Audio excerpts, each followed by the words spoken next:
Est-ce que ça se fait de s'espionner entre alliés?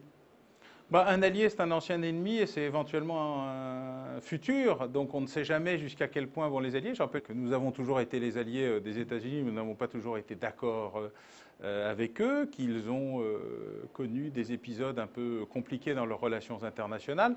Et donc en général, on espionne par principe. Les Israéliens espionnent les États-Unis. Un de leurs agents s'est d'ailleurs fait prendre, alors même que ça faisait partie des interdits absolus revendiqués par l'État d'Israël et que les États-Unis avaient cru. Donc en la matière, on n'est jamais à l'abri d'une attention trop poussée d'un ami trop proche. Qu'est-ce qu'on peut apprendre en espionnant une ambassade?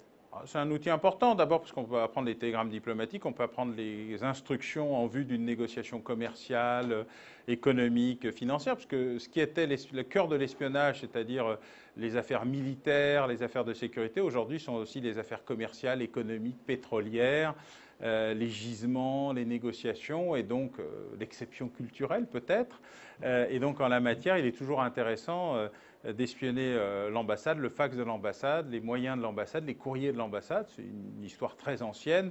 Et donc les correspondances diplomatiques et les courriers diplomatiques, même s'ils font l'objet d'une protection absolue par des conventions internationales extrêmement strictes, ont toujours retenu avec beaucoup d'intérêt l'œil des agences de renseignement qui, si elles ne corrompaient pas les diplomates eux-mêmes, s'arrangeaient avec le personnel de nettoyage, de ménage, de sécurité ou les confidences sur l'oreiller qui font les délices de très nombreux romans et parfois de quelques mémoires racontant des vraies histoires.